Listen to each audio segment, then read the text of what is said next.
Íñigo Errejón, crudos días. ¿Qué tal? Crudos días. ¿Por qué se presenta usted a las elecciones si dijo que no lo haría? Bueno, porque han cambiado la situación en España y porque corremos el riesgo de que la derecha movilice a toda su gente y, sin embargo, haya mucha gente progresista que esté harta, esté cansada, esté defraudada o crea que la política ya no tiene que ver con la vida cotidiana de la gente, sino que tiene que ver con la vida de los partidos, con las negociaciones, con los grupos de WhatsApp, con quién escribe a quién, con quién llama a quién, con quién se fía de quién. Cuando la política empieza a divorciarse de la vida cotidiana de la gente, pues la gente empieza a divorciarse de la política. Si eso pasa, hay algunos que tienen un problema, pero no todos. Los privilegiados ya tienen otras cosas para hacer política. Tienen el teléfono, tienen las cuentas bancarias, tienen los apellidos, pero la gente sencilla necesita de la política. Y creo que hay mucha gente progresista que se puede hacer una pregunta, que es una pregunta razonable.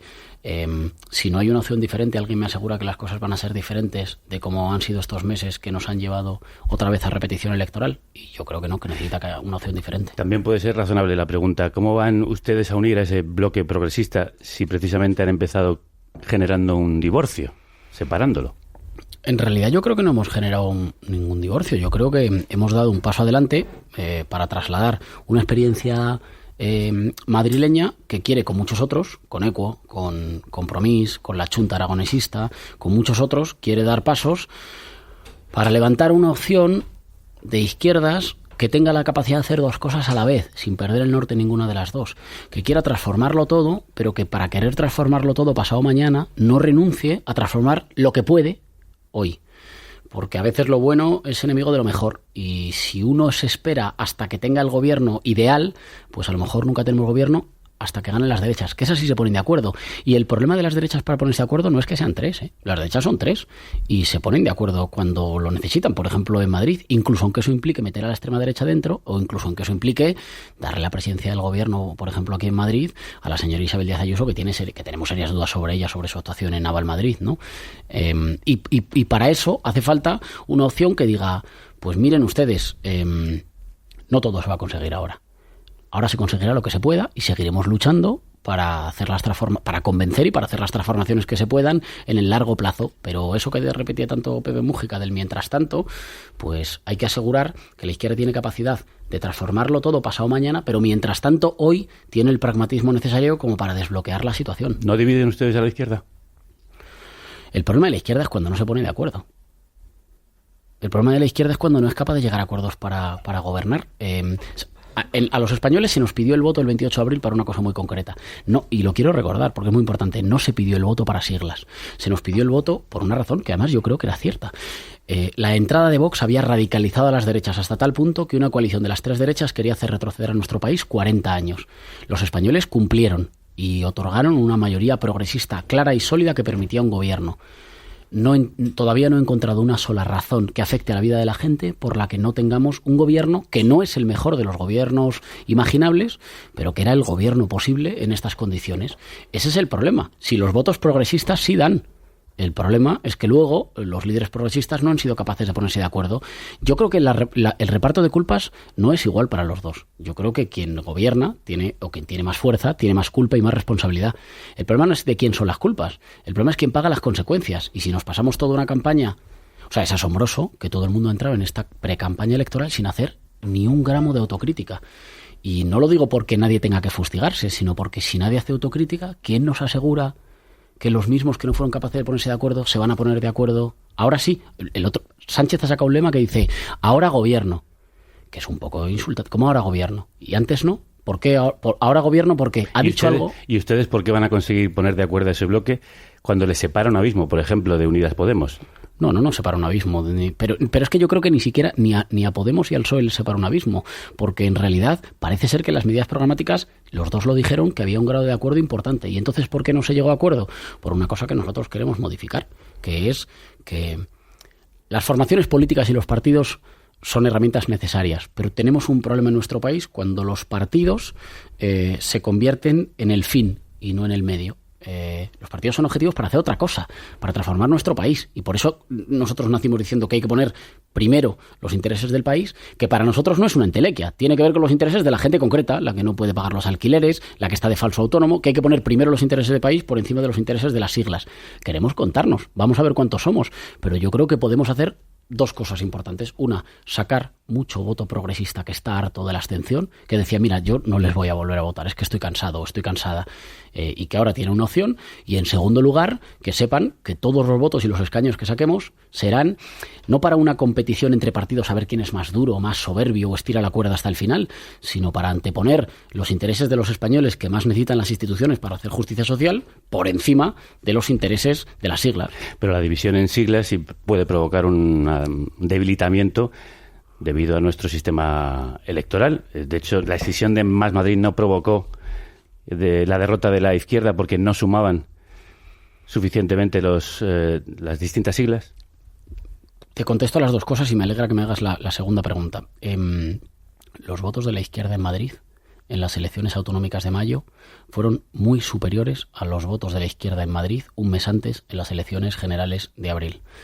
Nosotros ampliamos y sumamos el bloque y esto es comprobable, es muy sencillo, digamos, todo el mundo lo puede comprobar. En mayo, 3 candidaturas de izquierda sumaron muchos más votos para la izquierda que en abril 2.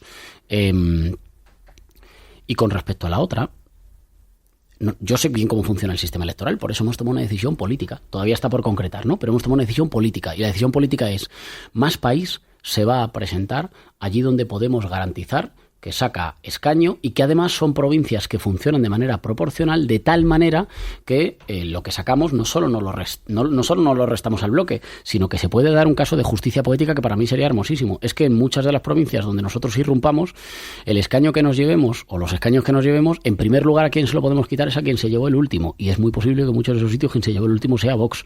Pero en algunos casos, como por ejemplo Granada o Murcia, donde se van a presentar, Unidas Podemos sacó un diputado por los pelos.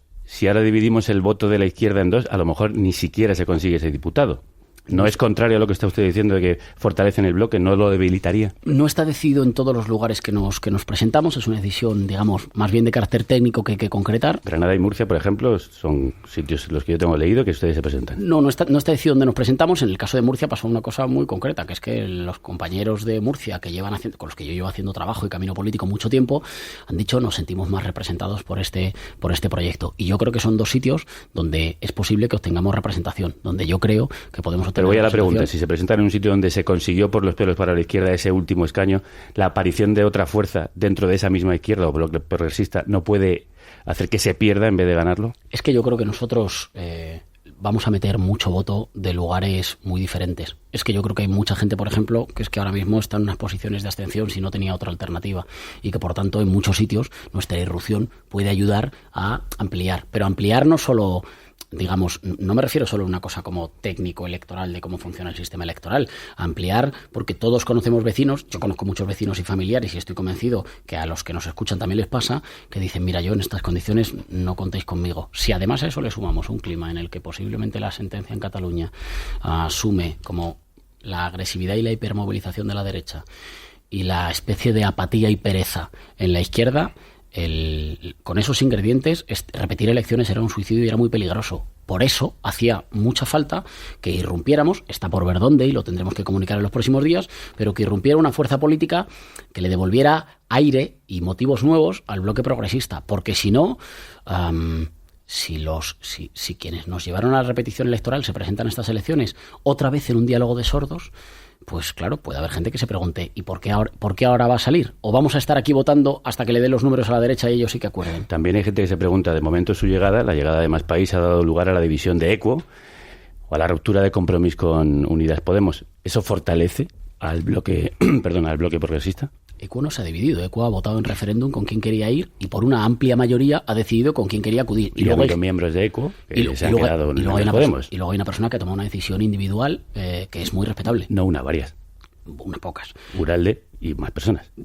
Uralde y algunos, digamos, pero Equo lo que ha hecho ha sido votar en primarias, ¿no? Que estamos a favor de eso, con quien quiere concurrir, y por abrumadora mayoría, a nosotros es una cosa que nos honra, han decidido que concurren con nosotros, que a mí es una cosa que me ha hecho particular ilusión, porque es un espacio político pionero en el ecologismo en España, pero no pionero en decirlo, pionero también en medidas ecológicas y contra el cambio climático. Por ejemplo, cuando hemos gobernado en Madrid, me parece que es normal que cuando una organización decide con quién ir, hace un referéndum y han decidido con quién ir. ¿Entran entonces ustedes para romper los acuerdos que tenía Unidas Podemos?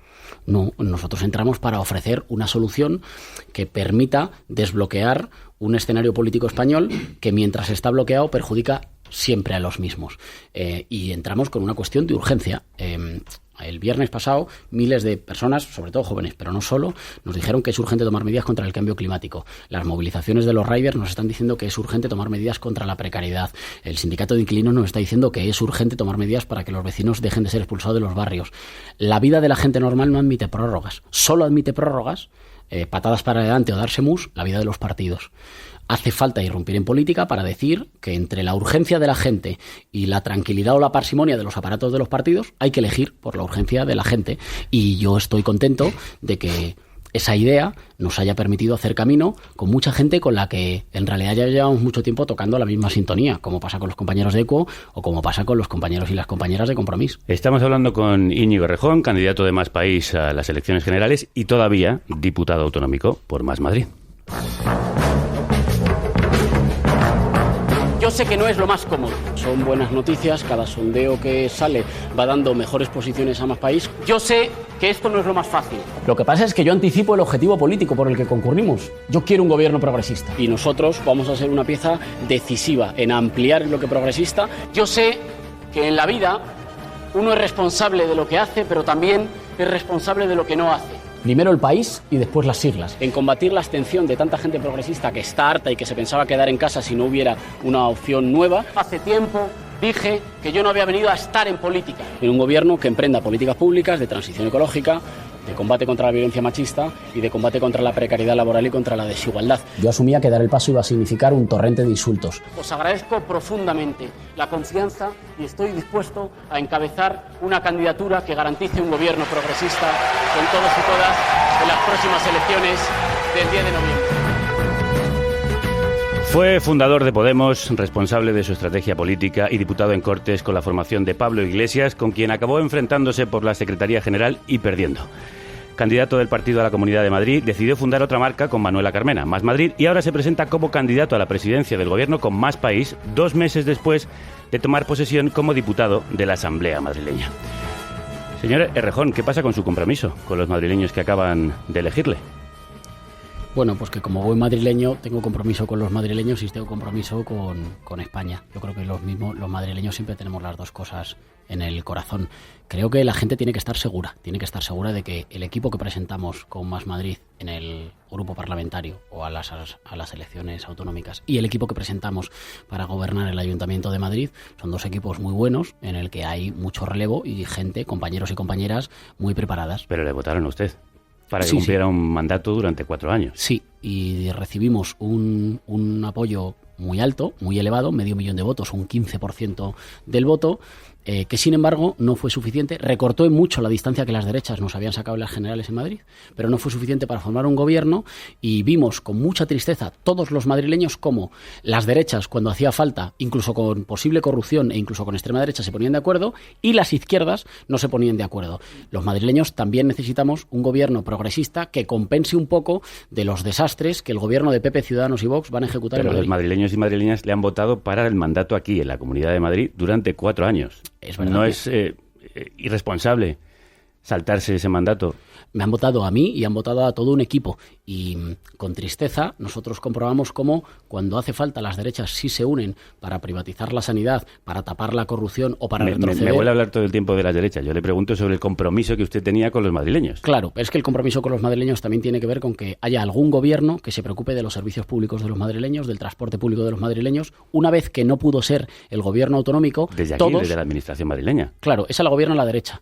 Y una vez que no pudo ser... Bueno, y usted es la oposición, que eso también forma parte del juego democrático. Forma parte, pero una vez que no pudo ser, todos miramos con esperanza que por lo menos hubiera un gobierno nacional que ayudara a hacer algunas de las cosas que el gobierno autonómico del PP, Ciudadanos y Vox no iba a hacer. Por ejemplo, con la Renfe, por ejemplo, con las transferencias, por ejemplo, con el apoyo a las escuelas infantiles. Y, sin embargo, la incapacidad de las fuerzas progresistas de ponerse de acuerdo nos dejó un poco huérfanos. Huérfanos de referencia política y huérfanos de administración. Pero ¿no deja usted dar a huérfanos a los votantes que le han dicho usted gobierna aquí durante 4 años? Yo puedo asegurarles y quiero asegurarles, y lo puedo asegurar, vamos, que hay equipo. y que hay equipo de sobra, que hay compañeros y compañeras que son muy buenos y que van a seguir defendiendo las mismas ideas de Más Madrid para defender transición ecológica como palanca de modernización económica, para defender justicia social o feminismo.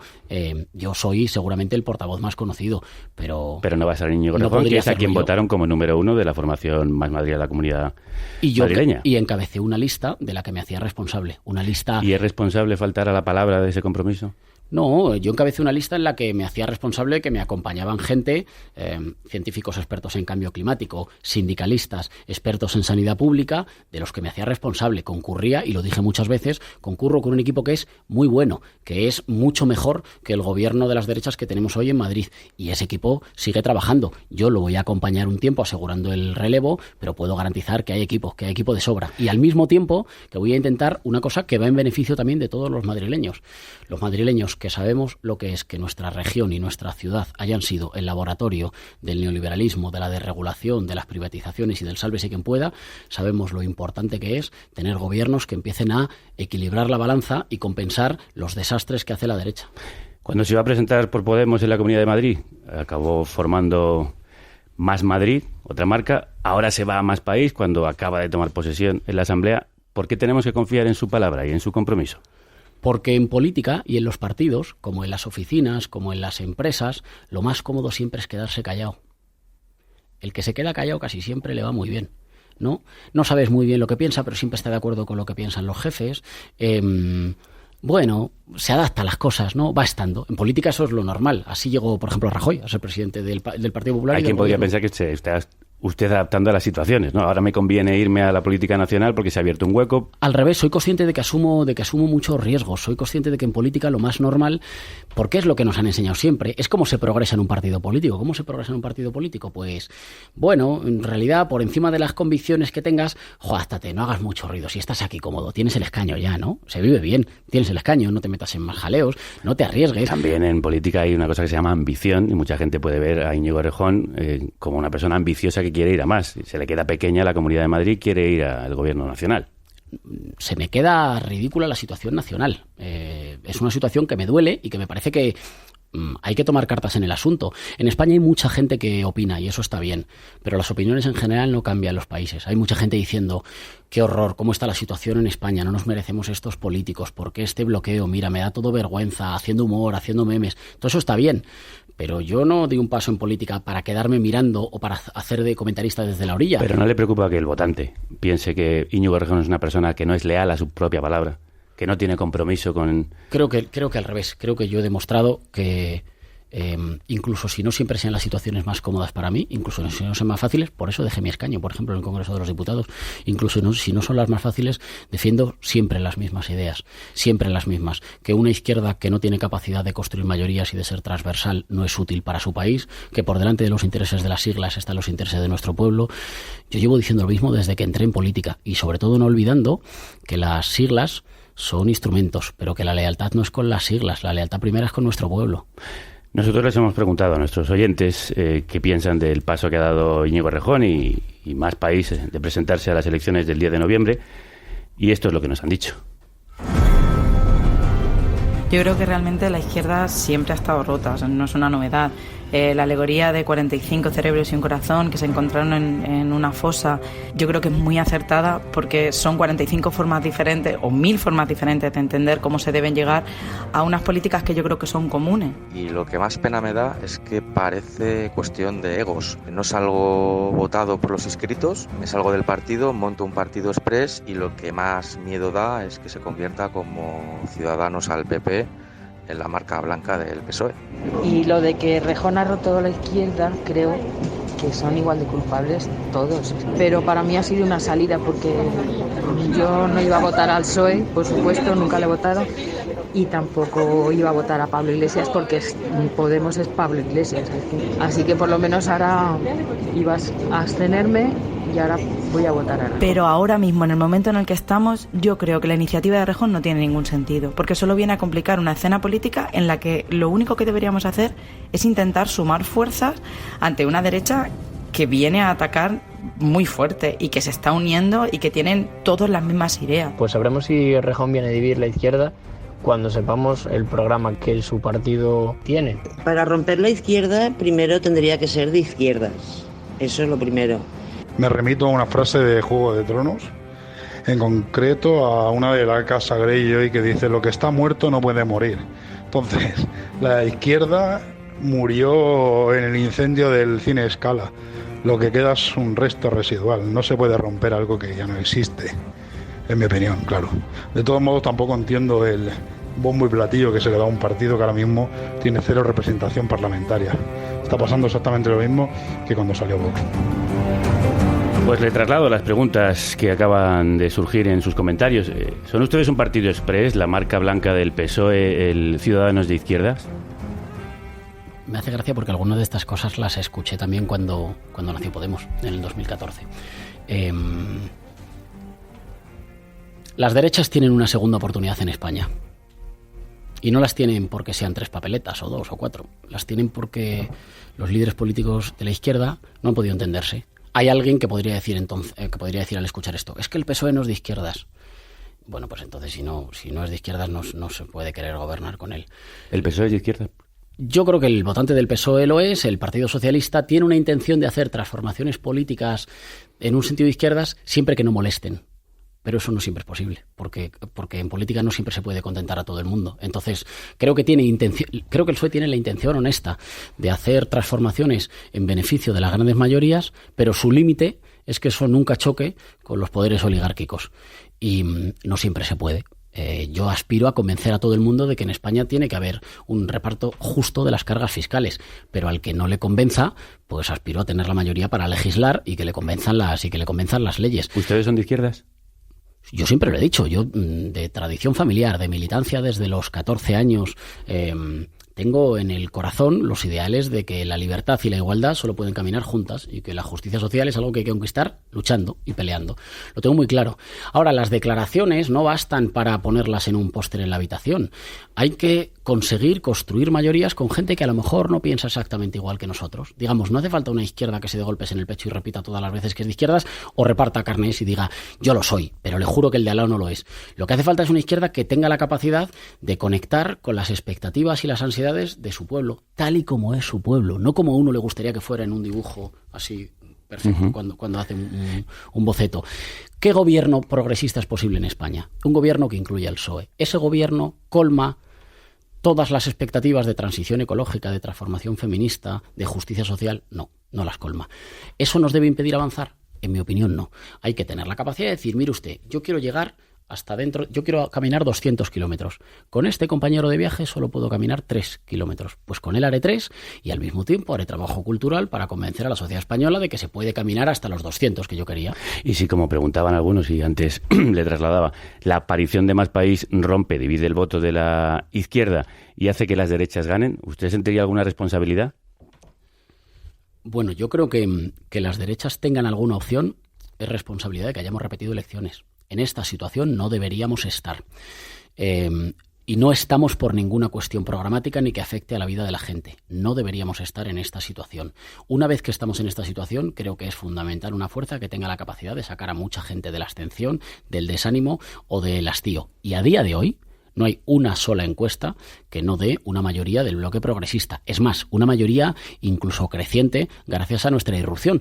Pero es verdad que cuando uno hace una apuesta política tiene que asumir las responsabilidades. ¿Y esas cuáles son? Pues decir, miren ustedes, yo creo que hay mucha gente que está esperando, que está ansiosa o que tenía expectativas de una fuerza política que diga primero los intereses del país y después los intereses de las siglas. Creo que hay mucha gente que lo esperaba. Vamos a contarnos, vamos a ver cuántos somos. Esta propuesta que nosotros lanzamos en constructivo, vamos a ver cuántos somos. Yo creo que los votos no son de nadie. No hay que tener un sentido patrimonial de los votos. Los votos son de cada elector. Lo que pasa es que todavía no sabemos qué quieren ustedes hacer. Sí, claro que lo saben, porque nosotros... No hay un programa.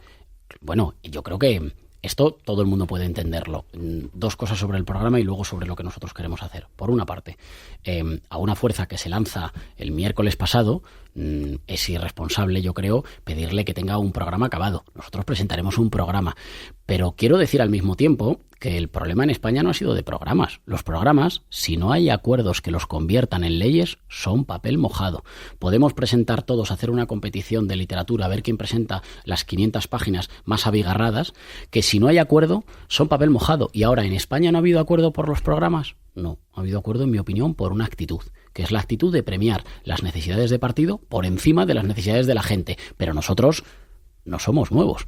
Nosotros hemos gobernado el Ayuntamiento de Madrid y hemos presentado un programa con el que seguimos haciendo oposición, creo que además siendo la alternativa a las derechas en Madrid. Un programa que en lo fundamental se identifica con otras experiencias verdes y radicalmente democráticas en Europa y en las experiencias, a mi juicio, como las de Ocasio-Cortez o Sanders, más interesantes en la política del Partido Demócrata norteamericano. Ahora hablamos de esas medidas y del programa más en concreto.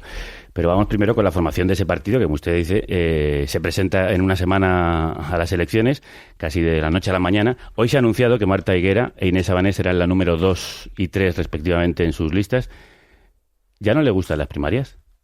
Sí, van a ser sometidas a primarias que no van a ser todo lo sofisticadas que nos gustaría, porque el lunes hay que inscribir las listas y por tanto nosotros reconocemos que estamos irrumpiendo en una campaña electoral que no hemos deseado, que nunca quisimos y que nos coge organizativamente con dificultades. ¿No hubiera sido posible en tiempo presentar unas primarias incluso para su propia candidatura? Sí, se va a someter a primarias, ¿eh? O sea, la gente la va a poder votar y lo vamos a tener que ajustar en estos días. Eso va a pasar. La lista final va a ser el resultado de una ratificación en voto por la gente. Ahora bien, no oculto nada, no desvelo nada si digo que a nosotros los plazos en los que se concurre a estas elecciones pues no nos pillan tan bien como les pillan a los aparatos de los grandes partidos, que solo tienen como que darle al repeat y presentar lo mismo que ya presentaron y que en algunos casos nos llevó al bloqueo. ¿Esto no lo tenían preparado? Por ejemplo, Voz Populi publicó en mayo pasado que ustedes ya tenían contacto con Compromiso y con Equo para dar el salto al nacional. Se han publicado muchísimas cosas. ¿Eso es cierto? No. Yo empecé habríamos tenido tiempo para muchísimo más. De hecho, ahora habría un programa.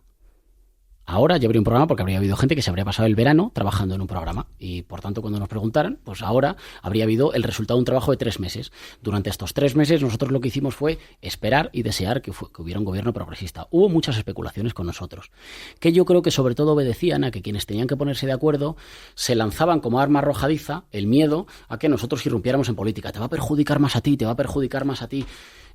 cuando en realidad tenían una cosa muy sencilla. Si alguno quería que no irrumpiéramos, tenía que poner por delante los intereses de los españoles por encima de los de las siglas y haber acordado un gobierno medio pensionista. Ahora hablamos de eso. Como fuera. ¿No tienen ustedes nada que ver con el registro del dominio web Más País por parte de un exmilitante de Podemos en Albacete, crítico con Iglesias, que se produce además justo después de las autonómicas y municipales? Es que nos lo han preguntado muchísimos oyentes. Resulta que los medios de comunicación empiezan a especular con la posibilidad de que demos un paso adelante en un género que se empieza a convertir en un género habitual en España, que es el género de, digamos, la especulación, por los pozos del café. Y hay muchos militantes que lo leen y que se ilusionan con ello. Y uno de ellos registra, creo que es la página web, y luego cuando nosotros damos el paso adelante resulta que nos la cede. La prueba de que es un acto individual es que no nos ha pasado lo mismo, por ejemplo, en las redes. O sea, nuestro Twitter, por ejemplo, tiene una dirección espantosa. Es como @maspaís_ESP. ¿Alguien se cree que alguien elige eso si lo puede elegir con tiempo? Pues no. ¿Le han pedido a este señor que les dé el dominio? Creo que no han localizado a quien tiene, o si lo han localizado, no me encargo yo de eso, pero si lo han localizado no lo han conseguido. ¿Alguien se cree que si tienes tiempo para prepararlo, eliges @masmadrid_ESP? Parece un envío de mensajería urgente. O sea, es una cosa feísima. Sí, bueno, pero maspaís.es es un buen dominio.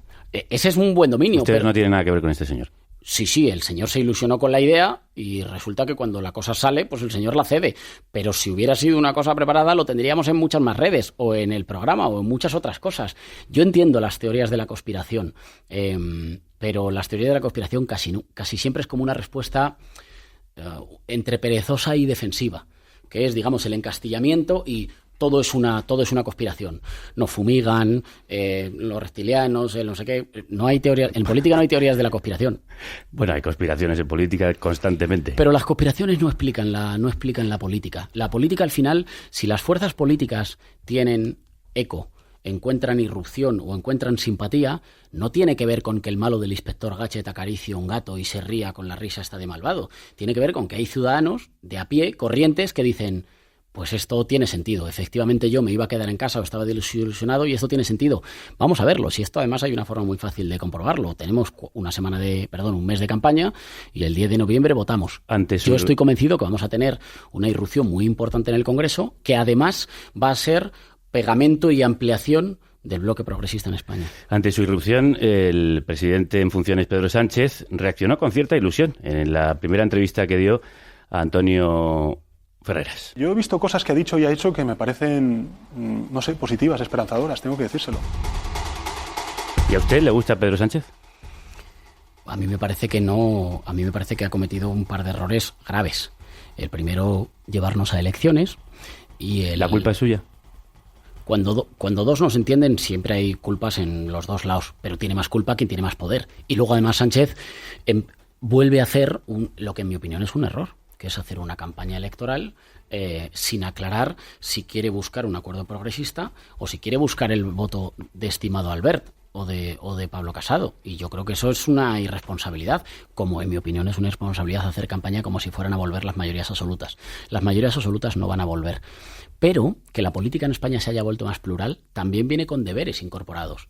Está muy bien que el Parlamento sea más plural, pero ¿eso qué exige? Eso viene con una responsabilidad aparejada, que es la necesidad de llegar a acuerdos, la flexibilidad y la capacidad y la generosidad. ¿Usted hubiera puesto como condición el entrar dentro del gobierno, como hizo Unidas Podemos y su militancia? No, yo no creo que eso sea lo decisivo. Creo que Izquierda Unida, por ejemplo, tuvo una posición bastante sensata cuando dijo que lo primero era llegar a un acuerdo de medidas. Es verdad que un acuerdo de medidas no garantiza necesariamente que esas medidas se cumplan, pero ojo, tampoco tener 2 o 3 ministros en un gabinete porque los ministros están sometidos al presidente. Lo cierto, y en esto hay que ser muy honestos, es que ningún acuerdo garantiza que se cumpla siempre, ¿no? Pero ese riesgo lo tienen que correr las formaciones políticas, no trasladárselo a los españoles y decir, como no estoy seguro de que el acuerdo funcione, volvemos a tirar los dados. En política no hay garantías nunca ciertas al 100%, y el Partido Socialista pues es como es, y llegar a un acuerdo con el Partido Socialista no garantiza en absoluto que se cumpla. Hay que ser honestos y hay que ser pragmáticos y decir, hay que intentar avanzar todo lo que se pueda, y en lo que no se pueda, pues habrá que pelear y empujar más duro. Cuando usted estaba en Podemos, estaba a favor de entrar en el gobierno. Eso significa que un gobierno, para poner las políticas públicas al servicio de la gente, está más garantizado y es más seguro si también tiene representantes del cambio de acuerdo con cómo han votado proporcionalmente los españoles. ¿Ha cambiado de opinión al cambiar de partido? ¿O es más cómodo para usted, que está fuera y no ha tenido que estar en la negociación, decir lo que nos está diciendo ahora? No, cuando estoy en formaciones políticas y soy portavoz de una formación política, defiendo la línea colectiva. Y yo creo que durante este proceso de negociaciones se estuvo a punto de llegar a un gobierno de coalición. Me hubiera gustado que se llegara. No entendí que el Partido Socialista ofreciera una propuesta que era buena en julio y que era como un yogur. Era buena en julio y 3 semanas después, en agosto, de repente ya caducaba. Y entre la opción de volver a elecciones y la opción de desbloquear llegando a un acuerdo programático e intentarlo después, yo habría preferido la opción de desbloquear. No veo cuál es el problema para un gobierno de coalición.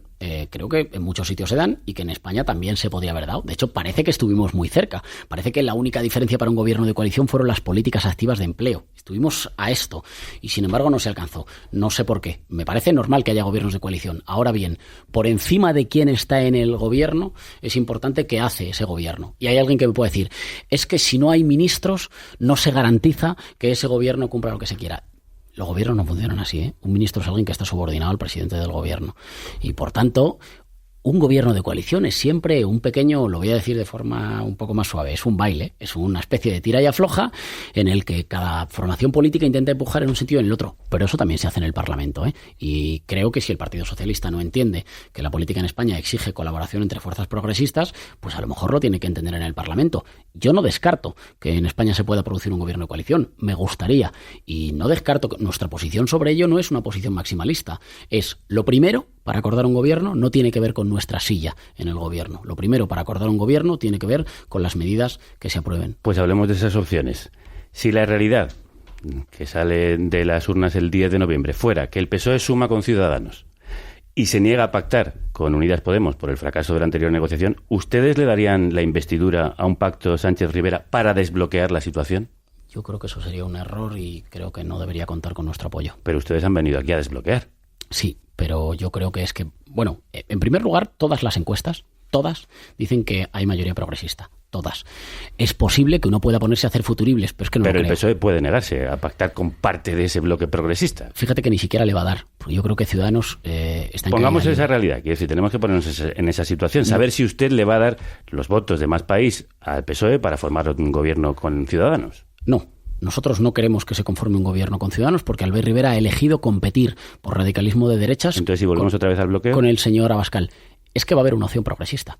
Todas las encuestas lo dicen. Está bien la hipótesis que me planteas, pero es un poco odisea en el espacio. Por el contrario, todas las... Hemos visto muchas odiseas en el espacio. Entonces, es verdad que demasiadas. Estamos viendo a Vox en los gobiernos de este país. Es verdad que demasiadas, pero todas las encuestas marcan que hay mayoría progresista, como la que hubo el 28 de abril. Yo solo quiero saber si eso va a ser una línea infranqueable. Ustedes nunca facilitarán un gobierno en el que Rivera esté con el PSOE. Nosotros creemos que eso es un error y si el PSOE elige ese camino, no debería contar con nosotros. ¿Y qué condiciones le pondrán al PSOE para darle sus votos?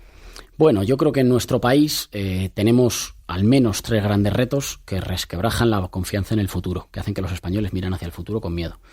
En primer lugar, somos un país en el que cada semana tenemos una noticia de asesinatos de mujeres, de violaciones de mujeres o de violencia contra las mujeres. Y esas noticias no pueden hacernos rasgarnos las vestiduras, porque eso en realidad sirve para poco. Esas noticias necesitan de recursos, de medidas y de políticas públicas decididas, que se llaman feministas y que no entiendo que haya gente a la que le cueste llamarlas por su nombre. Es una emergencia nacional a la que nos deberíamos ocupar como la primera cosa. Si se estuvieran... De hecho, ha pasado. Era terrible que pasara.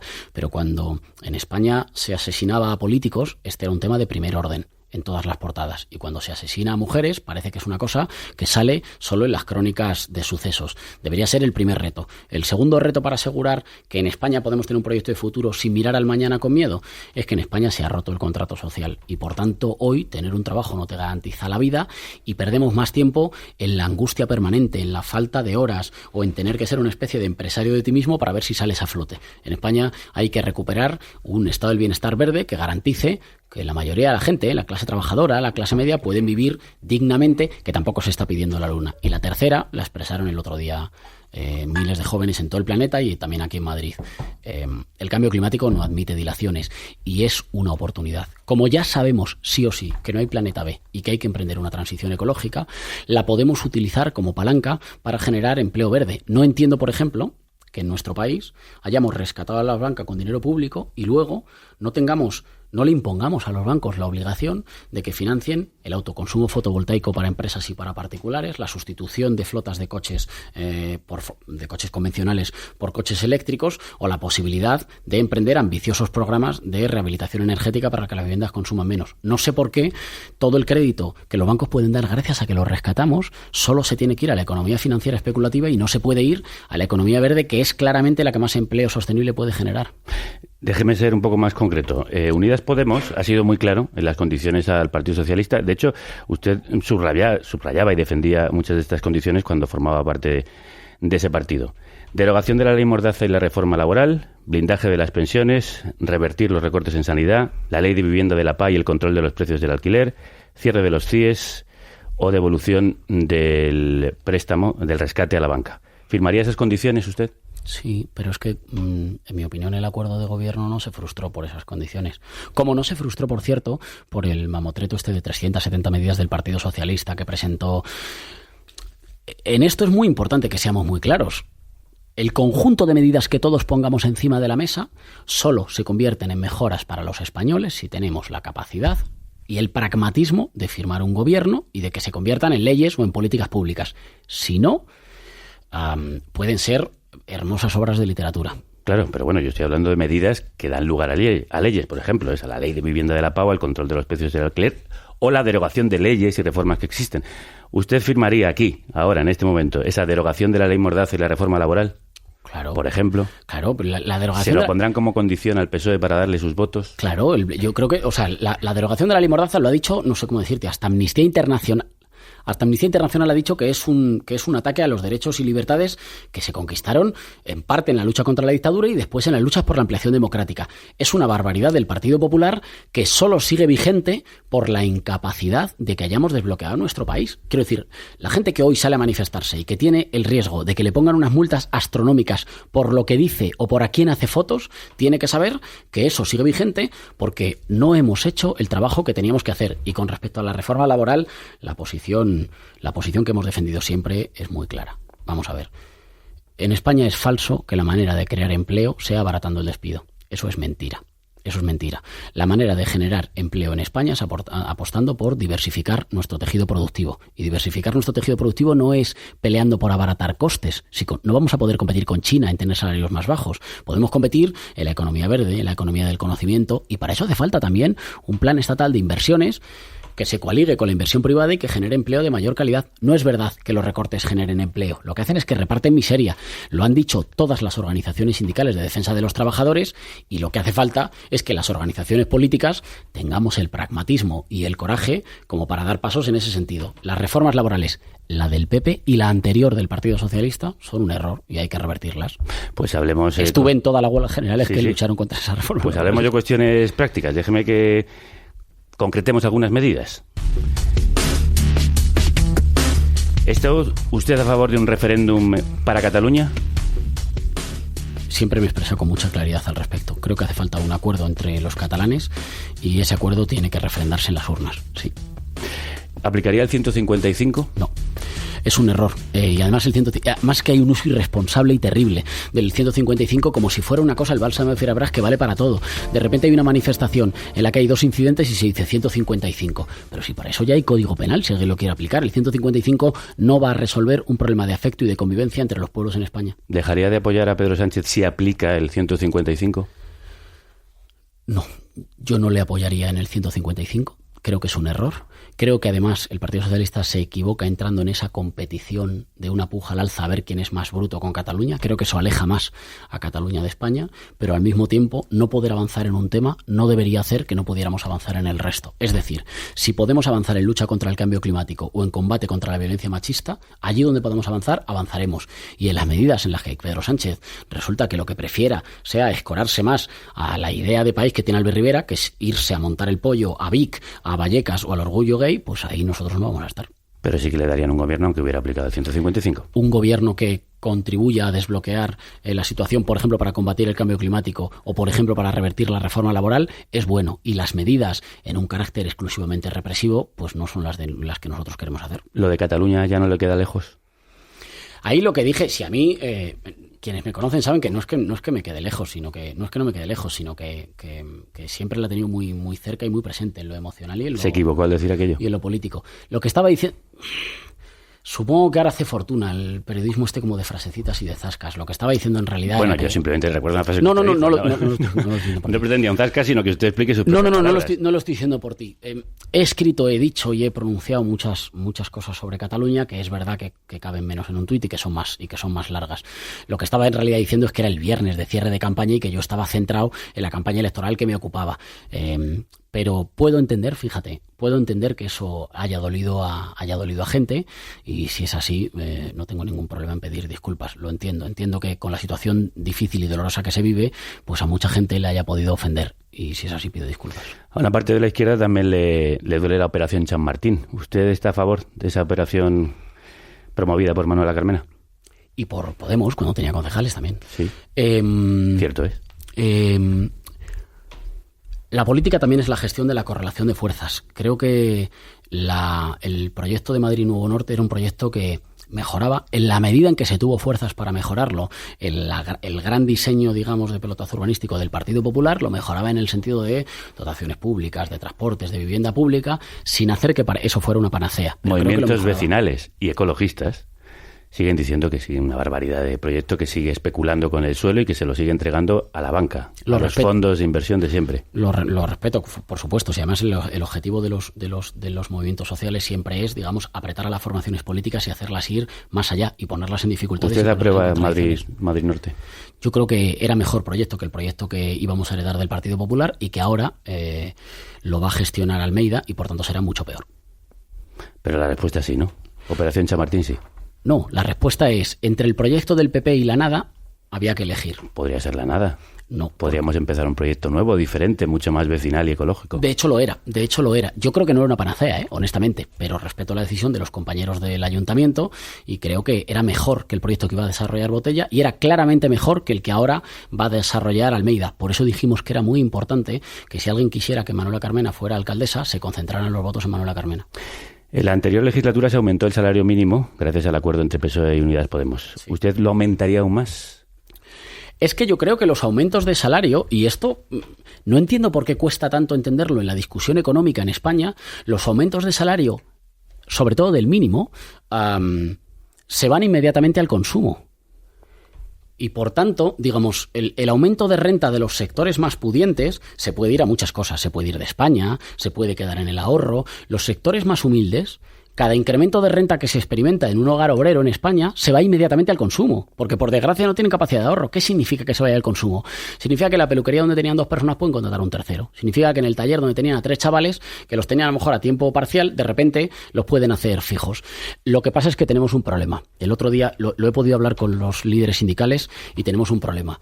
Que hay que decirlo muy claro, los aumentos de salario mínimo por sí solos no suben el salario medio en España porque las reformas laborales permiten que muchas empresas se descuelguen de la negociación colectiva o por ejemplo que externalicen y digan, no, yo ahora los nuevos que voy a contratar no van a ser de planta y fijos, no, lo voy a contratar con una empresa de servicios, de estas multiservicios que tienen un convenio propio o que no tienen convenio y por tanto que tienen otro salario. Es decir, está bien esos aumentos, son fundamentales y además solo sobre esos podemos sostener un aumento de la demanda interna, pero tienen que ir acompañados con la recuperación del derecho a la negociación colectiva y a la organización sindical, porque si no las empresas se descuelgan y te dicen, tú aprueba lo que quieras en el Congreso, que yo aquí, no, si es que te tengo en prácticas. Hablando de negociación sindical, usted ha presentado su candidatura en la sede de UGT, se le ha visto en la celebración del 130 aniversario de ese sindicato.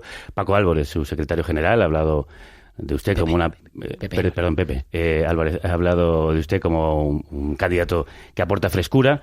¿Es una manera de acercarse a este sindicato? ¿Es su favorito dentro de las fuerzas sindicales?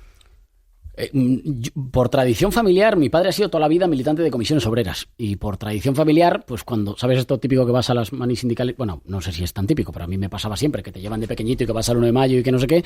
Por tradición sindical, cuando tenías que coger una banderita, no por nada, sino porque era la que llevaba mi padre, pues llevabas la bandera de las comisiones obreras. No, tengo muy buena relación con Pepe Álvarez, tengo muy buena relación con Unai Sordo, el secretario general de Comisiones Obreras, y al margen de la elección que cada uno haga con los sindicatos, creo que hoy en España hace falta una defensa de los sindicatos. No de las, ojo, no digo solo de las siglas, digo de la organización sindical. Todo el mundo tiene que ser consciente que cuando la derecha carga contra los sindicatos, no carga solo contra estos, carga contra el derecho a tener organización sindical.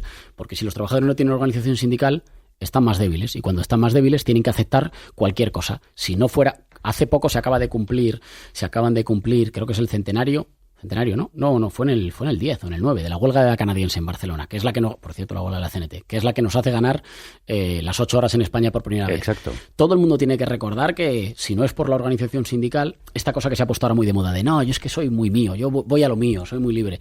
Ir a lo tuyo significa que eres más débil. Cuando vamos a lo nuestro y vamos juntos, resulta que se arrancan conquistas que hoy empezamos a volver a perder. Tengo una magnífica relación con UGT, tengo una magnífica relación con Pepe Álvarez, pero también con comisiones y también, por ejemplo, he estado en reuniones con la CGT y con representantes de Solidaridad Obrera en el Metro de Madrid. Una pregunta que nos han repetido reiteradamente en redes cuando anunciamos esta entrevista, que querían que usted aclarase. ¿Está a favor Más País de la gestación subrogada en algún supuesto? Ese es un debate complicado, pero para mí hay una prioridad a la hora de abordar el debate, que es que los niños no son mercancías y los cuerpos de las mujeres no son fábricas. Y, por tanto, puede que haya un 0,001% de casos de altruismo en el que alguien puede ser. Pero usted defendió eso en una entrevista de la cadena SER en el año 2017. Había un debate muy potente entre el feminismo en Podemos, que era un debate muy complicado, y reconozco que cuando pedí argumentario me dijeron, di que es un debate muy complicado. Mi posición sobre eso, en realidad, cuanto más lo he ido pensando y cuanto más gente he ido hablando, ha ido evolucionando en un sentido. Si por una parte hay un 0,001% de casos y por la otra parte hay una abrumadora mayoría de casos en los que eso sirve para que mujeres pobres sirvan como parideros o como mercancía, me preocupa más lo segundo. Y por tanto, creo que mi prioridad a la hora de legislar eso tiene que ser nítidamente la no mercantilización, que el cuerpo de las mujeres no es una fábrica. En ningún supuesto, tampoco en el altruista. Estas personas que dicen, yo cedo a un familiar a veces mi cuerpo para... Tendría que bajar al detalle, pero si hay un 0,01% de los casos por un lado y por el otro lado hay un 99,9%, creo que la legislación tiene que mirar a la mayoría de los casos. Prioridad política a la hora de legislar eso: el cuerpo de las mujeres no es una fábrica y las mujeres no son mercancía. Pues mire, para terminar, un caso práctico de legislación que queríamos aportar al programa, porque creo que además le interesará a usted, que ha defendido a las clases más desfavorecidas en su discurso. Hagamos algo de política práctica. Déjeme preguntarle por uno de los problemas a los que podría enfrentarse si entrase en el gobierno de su país. Recientemente en Twitter, ludópata rehabilitado dedicaba este rapapelo a las casas de apuestas y a algunos famosos que se habían prestado a hacerles publicidad. Te venden el diablo como un ramo de flores, publicidad abusiva dedicada a los menores. No puede ser tan malo si lo anuncian jugadores. Arcano estaba en contra y compraron sus valores. Vendí mi vida al azar, dejando mi mundo roto. Apostar mi día a día, las cuotas eran mi foco. Para comprar la gasolina tuve que... El rapero Arcano, por ejemplo, fue uno de los que pidió disculpas por no haber sido consciente del problema que se esconde detrás de las casas de apuestas como Codere, que proliferan en nuestras ciudades y hacen estragos en los barrios más humildes. El pasado mayo, Madrid aprobó un decreto para regular la actividad de juego y fijó una distancia mínima de 100 metros entre los locales de apuestas respecto a los centros educativos de enseñanza no universitaria para reforzar la protección de los menores. Las regulaciones autonómicas también están limitando la acumulación de locales y se prevén sanciones de hasta 9.000 euros para quienes dejen entrar a menores, incluso la suspensión de la actividad. Pero estas medidas no convencen a las organizaciones que forman Apuesta por tu Barrio. Han convocado una manifestación para este domingo 6 de octubre a las 12, sí, en Cuatro Caminos, la zona de Madrid con más concentración de casas de apuestas. Adrián Belaire es uno de los portavoces. Adrián, crudos días. Hola, buenos días. ¿Por qué nos convencen las nuevas medidas contra las casas de apuestas? Bueno, nos parecen que son de broma, en el sentido de que no son para nada eficaces. Son propuestas que están vistiendo como una especie de progresismo y para intentar un poco incluso desactivarnos, pero son medidas que están lejos de resolver el problema principal, que es acabar con todas las casas de apuestas, con todos los locales, con todas las casas de apuestas online. ¿Ustedes piden la supresión absoluta? Sí, eso es. O sea, ya la plataforma creemos que 20 casas de apuestas en un barrio es un problema muy grande y preocupante, pero una casa de apuestas también en muchísima menor medida, pero también es un gran problema. Ellos se lucran, la clase obrera se arruina, es el lema de esta manifestación.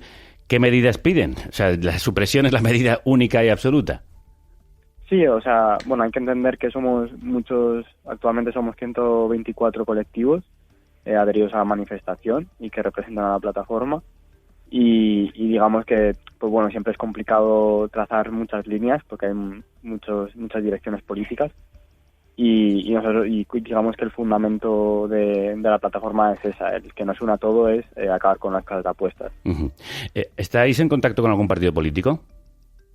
No, de hecho, bueno, el único partido político institucional que está en la plataforma es Podemos, a pesar de lo cual consideramos que su propuesta política de abrir a partir de 10 de la noche es también una broma. Y bueno, al PSOE, tanto bueno a su parte, al partido, como a las Juventudes Socialistas, se el veto de la organización y de la manifestación por considerarles cómplices del problema. Señor Errejón, ¿usted qué medidas propondría para esta lacra, para este problema gravísimo, cada vez más extendido, sobre todo en las clases más populares? Creo que el gobierno de la Comunidad de Madrid, de las derechas, no empezó a tomar medidas hasta que empezó a haber movilización social en contra, y por tanto hay que reconocer que las medidas que toma son insuficientes, pero nunca las habría tomado de no ser por la organización en los barrios, de la cual nos hicimos eco, y un diputado que ahora es de Más Madrid, Emilio Delgado, hizo mucho trabajo llevando esto, digamos, a la Asamblea de Madrid y con propuestas. Hay muchas cosas muy concretas y muy sangrantes, como la prohibición de que están abriendo casas de apuestas al lado de centros que tratan la ludopatía. ludopatía, o al lado de institutos, como la obligación de la regulación de horarios, pero luego hay que dejar de dar licencias. Hay que dejar de dar licencias y hay que trabajar. ¿Y suprimir algunas de las que se han dado? Suprimir licencias es jurídicamente complicado. Es decir, que un gobierno puede tomar la decisión y te lo pueden tumbar en los tribunales. Claro, pero es que hay muchas que están a mucho menos de 100 metros. Sí. No. Yo creo que hay que caminar hacia que desaparezcan, pero no solo por una razón moral. Es que económicamente generan poco empleo y de mala calidad, destruyen sobre todo a los sectores más precarizados de la juventud en los barrios y arrasan, y esto es muy importante que la gente lo sepa, con el pequeño comercio que hay alrededor. Los bares, los restaurantes no pueden aguantar la competencia porque en realidad tiran los precios, porque no ganan con el sándwich mixto que te dan o con el quinto de cerveza que te dan, sino que ganan con que la gente se pase allí muchas horas.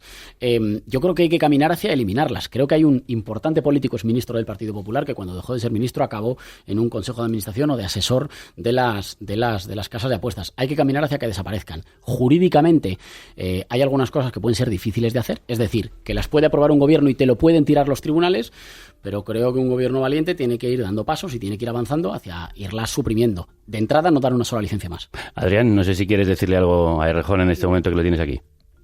Bueno, es complicado porque más Madrid, más país, se fija en cuestiones más de legalidad que de legitimidad. Por eso nos preocupa. Pero bueno, es eso. Es que nosotros no nos movemos en el ámbito de la legalidad o no legalidad, nos vemos en el ámbito de la legitimidad o no legitimidad. Consideramos que nuestros barrios, tenemos la legitimidad suficiente de los vecinos como para exigir la eliminación total de las casas de apuestas, más allá de cuestiones jurídicas, porque simplemente con un decreto que acabe con todas las casas de apuestas, no hay más. Es que no es. ¿Se podría hacer eso? Yo estoy de acuerdo con la parte de la legitimidad a la hora de exigirlo. Como nosotros somos una formación política, nos fijamos en si eso luego puede ser efectivo. Puede ser totalmente legítimo reivindicarlo, hacer una modificación legislativa y que luego los tribunales lo paralicen. Y por tanto, siendo muy legítimo, podríamos no conseguirlo en la práctica. Pero es que los movimientos y las formaciones políticas no tenemos las mismas lógicas y está bien que así sea. Está bien que los movimientos se guíen por lo legítimo y está bien que nosotros nos preocupemos. La legalidad también se puede cambiar y para eso están los políticos. Claro. Se puede cambiar, pero obedece a una correlación de fuerzas. Y hay cosas, por ejemplo, que se quieren hacer. Mira lo que lleva el gobierno del PSOE para sacar a Franco del Valle de los Caídos, porque los tribunales no sabían si le decían que sí o que no. Y eso no es un problema de legitimidad. Para mí es ampliamente legítimo. No solo sacarle, sino acabar con un monumento. Sí, pero si hablamos de la correlación de fuerzas, siempre van a ser más fuertes los de más arriba, los que más dinero tienen, los que mejor posición tienen, las élites. Por eso es muy necesario que haya movimientos sociales que amplíen y expandan el apoyo popular y a la vez, permítanme que como aspiro a que haya un gobierno en España, me preocupe por cuál es el camino concreto por el que eso se hace, cuál es la ley concreta por la que eso se hace. Está bien que tengamos papeles diferentes. Los movimientos no tienen que pensar como las fuerzas políticas y las fuerzas políticas se tienen que preocupar de cómo eso impacta en el Estado. Adrián Belaire, portavoz de Apuesta por tu Barrio. Nos vemos el domingo 6 a las 12 de la mañana en Cuatro Caminos en esa manifestación. Muchísimas gracias. Vale, a ti, muchas gracias. Bueno, vamos a ir terminando esta larga entrevista. ¿Es posible el pacto de Más País con el Pablo Iglesias que dice esto de Íñigo Errejón? En este país el poder solo respeta las instituciones si la gente vota a las opciones del poder. Si la gente vota otra cosa, se empiezan a articular mecanismos policiales y mediáticos para que la gente en las siguientes elecciones voten bien. Y entonces aparecen candidatos moderados y entonces aparecen pruebas de financiación ilegal, entonces Venezuela se convierte en un objeto de política española absolutamente determinante en los medios de comunicación. ¿Es usted el candidato moderado que gusta del sistema? Eso decían de Podemos al principio cuando nació. Bueno, de Podemos no decían que era moderado, decía que era muy radical. No, yo me acuerdo que cuando nacimos había fuerzas políticas que ahora están en Podemos que decían eso. Vamos a cometer un error si dedicamos toda esta campaña a los reproches y a estar como enfadados con el de al lado, porque nos vamos a necesitar todos el día 11 de noviembre. No por nosotros. Y ahí hay que sacar a la política española de la infantilización, de quién se lleva bien, de quién es colega, de hace cuánto hablaste. No por nosotros, sino porque para que mañana los locales de apuestas tengan la obligación de tener ventanas, o para que mañana los locales de apuestas tengan que estar a 500 metros de un instituto, para que no se renueven licencias, digo por poner el ejemplo del último que estamos hablando, para que eso suceda es fundamental que el 11 de noviembre tengamos la capacidad de llegar a acuerdos. ¿Usted se puede sentar en una mesa con Pablo Iglesias el 11 de noviembre para formar un gobierno? Vamos, faltaría más, claro. ¿Hablan habitualmente? Obviamente no te va a sorprender si te digo que no con la cotidianidad de antes y que la relación es diferente, pero hay una cosa que es mucho más importante. O sea, la política española no puede ser, digamos, la telenovela de los políticos. La política no puede ir sobre los políticos o sobre los partidos. Tiene que ir, eso, y sé que hacéis el esfuerzo, tiene que ir sobre la regulación de las casas de apuestas. Tiene que ir sobre que en España hay que limitar el número de vuelos domésticos para sustituirlos por tren cuando podamos para contaminar. La política tiene que ir de eso. Y para que se hable de eso es necesario hablar menos de nosotros mismos. Eso no significa que no. Faltaría más. Los periodistas no nos preguntéis lo que queramos. Pero yo quiero hacer un esfuerzo durante esta campaña para que la política no vaya de nosotros, que de nosotros ya se habla mucho. Claro. ¿Y qué medidas diferencian a Unidas Podemos de Más País? ¿Por qué votarles a ustedes y no votar a un partido que prácticamente dice lo mismo? Porque yo creo que la urgencia de los problemas que tenemos en España amerita que se ponga por delante el objetivo político al objetivo de las siglas, y el objetivo político es que se conforme un gobierno. Y Unidas Podemos ha puesto por delante sus siglas de la formación de un gobierno. Creo que ninguno de quienes han tenido que negociar un gobierno ha estado a la altura, y eso es muy fácil constatable. Por eso vamos a elecciones, y a estas elecciones no deberíamos ir. El mayor regalo que se le puede hacer a la derecha es dejarle una segunda oportunidad cuando los españoles ya votaron bien.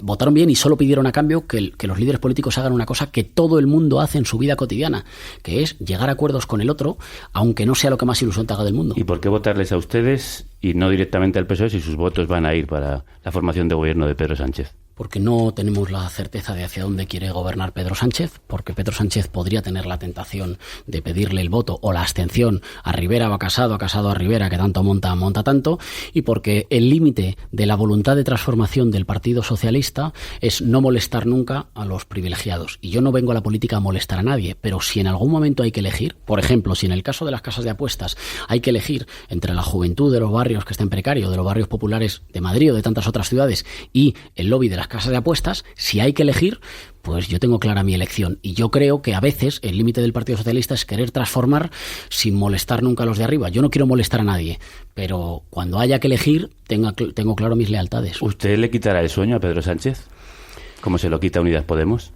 El otro día salió Simancas a decir que nosotros éramos más barullo y que éramos una opción terrible y que no sé qué. Es posible que el Partido Socialista se vaya moviendo. No quiero quitarle el sueño a nadie, pero quiero garantizar que hay un gobierno al servicio, en primer lugar, de los de abajo. Y si está de acuerdo con eso, nos podremos entender, y si no, pues a lo mejor duerme menos horas. ¿Y a quién le va a quitar usted más votos? ¿A Unidas Podemos o al PSOE? No lo sé. No le voy a quitar votos a nadie porque los votos no son de nadie, pero a la abstención en primer lugar. A mucha gente progresista que dice, esto es un espectáculo, ¿de verdad voy a tener que volver a ir a votar o con la nariz tapada o quedarme en casa o dudar si al final me da suficientemente miedo Vox como para ir a votar? Bueno, pues a toda esa gente le decimos que tiene una opción nueva para que las cosas no sean igual. El algoritmo para mí, o la ecuación, es muy sencilla. Si todo sigue igual que desde el 28 de abril hasta la convocatoria de elecciones, corremos el riesgo de que vayamos a terceras hasta que gane la derecha, y por tanto hay que introducir un elemento nuevo. Y una última, ¿cómo se financia Más País, un partido tan pequeño que se quiere presentar a unas elecciones tan grandes? Pues como siempre, como he hecho yo todas las campañas que he hecho hasta ahora, con crowdfunding, con un poco de chapuza, con un poquito de ingenio y con un poquito de salero en realidad. Pues no será la primera campaña con muy poca financiación que he hecho. Nos financiaremos con tanto más peso o ayuda de la gente, pues cuanto más calor ciudadano, cuanto más calor popular recibamos. Pero no es la primera, como todas las que he hecho. Microcréditos, aportaciones e ingenio. ¿Qué resultado piensa que van a tener? No me arriesgo a decirte, están saliendo muchas encuestas, todas nos dan una entrada con mucha fuerza. Lo más importante para mí es que la progresión nos va dando de subida, creo que vamos a tener un muy buen resultado, y eso no es lo más importante. Vamos a tener un gran resultado como Más País, que va a tener un gran grupo parlamentario, y lo más importante es que va a haber mayoría progresista, y espero, y a eso vamos, un gobierno progresista. Ya anticipo que ese gobierno progresista no será el gobierno que colme todas nuestras expectativas de cambio, pero también anticipo que la posibilidad de avanzar hoy o que mis sueños vayan muy lejos para pasado mañana no va a frustrar la posibilidad de avanzar hoy. Íñigo Errejón, candidato de Más País a la presidencia del gobierno, muchísimas gracias. Muchísimas gracias a vosotros. Le voy a despedir con una última hora de nuestro corresponsal en la cruda realidad, de amigo común, Santiago Albarrico, que nos habla de una historia personal que bien podría ser política, y no estoy mirando a nadie, de un hombre que se fue y nunca volvió, y de una mujer que espera y sigue su vida. A veces vivimos esperando un reencuentro, y mientras tanto, pues vamos haciendo. This is the Sri Lanka broadcast. Noticias. Extra. Informa nuestro corresponsal Santiago Albarrico. Última hora. Margarita Rivas sigue esperando a Alfredo Sánchez. Todos nuestros oyentes conocen la historia de Margarita Rivas, a la que seguimos con emoción desde hace años. Mientras contaba los días que faltaban para el regreso de Alfredo Sánchez, Margarita, joven burgalesa aficionada a los caballos, estudió veterinaria, viajó por toda Europa, acudió a fiestas, amó locamente a 4 hombres, concibió 2 hijos, abrió un restaurante, se retiró a una casa de campo con establos y huerta. Esperando a Alfredo, se peleó y reconcilió con su mejor amiga. Esperando a Alfredo, escribió un libro. Esperando a Alfredo, conoció a Pedro y a Marta. Esperando a Alfredo, tejió bufandas, subió montañas, derribó gobiernos. Esperando a Alfredo, fue al cine, veraneó en Mallorca, descubrió continentes. Esperando a Alfredo, se compró un barco y denunció a un alcalde. Esperando a Alfredo, vivió 1 año en Roma y 2 en el Cairo. Han pasado 14.965 días, o lo que es lo mismo, 50 años. Hoy, ingresada en el hospital tras sufrir un ligero ictus, ha declarado a nuestro corresponsal en la ciudad de Burgos: espero que me den muy pronto el alta, tengo que seguir esperando a Alfredo. Y ha añadido: yo lo llamo vivir. Nuestro corresponsal le ha hecho entonces la pregunta inevitable: pero doña Margarita, dígame, ¿y si Alfredo no vuelve? Algún día me cansaré de esperar, ha respondido Margarita. Hasta entonces tengo albañiles en casa y una cita el año que viene en París. Y mi hija se casa el viernes. Hasta aquí las últimas noticias sobre Margarita Rivas. Alfredo Sánchez no ha vuelto. Margarita ha decidido esperarlo al menos 10 años más. Con la finura y agudeza de Santiago Alba que le caracteriza, Alfredo también podría ser el gobierno. Alfredo Sánchez igual podría ser el gobierno progresista. Esperemos que no se canse Margarita. Alfredo Sánchez, eso sí que no, supongo que no lo ha hecho por eso, porque tiene un alma mucho más elevada, pero podría ser el gobierno. Ojalá Margarita no se canse y esta sea la definitiva. Íñigo Errejón, de nuevo, muchas gracias. Muchísimas gracias. Última hora, el libro de Carne Cruda con los cuentos de Santiago Alba ya está a la venta, publicado por Arrebato Libros, y también acaba de salir el primer disco de la República Independiente de la Radio. Carne Cruda presenta su disco, ilustrado por Miguel Brieva. Un recuerdo del festín que montamos en Madrid, con Rufus de Farfly, Tulsa, María Arnal y Marcel Valles, de Manila, Aurora and the Betrayers, Los Saxos del Averno, Julián Maeso, Ira, Puto Chino Maricón y Tremenda Jauría. Para la Ira, para Puto Chino Maricón, para todos los proyectos disidentes que nos dan aliento. 10 bandazas para celebrar los 10 años del primer programa de radio de este país que financias tú. También puedes hacerlo comprando este vinilo, ya a la venta en nuestra web y tienda de discos. Si hemos llegado hasta aquí, es gracias a ti. Para seguir, te necesitamos más que nunca.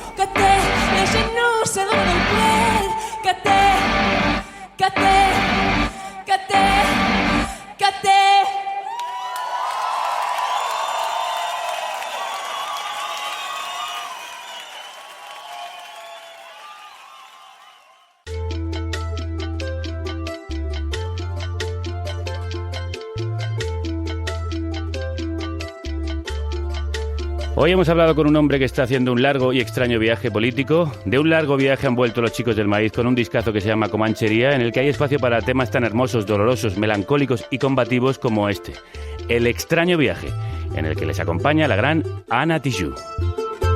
Los chicos del maíz. Me he despertado con resaca, me siento cualquier cosa menos libre.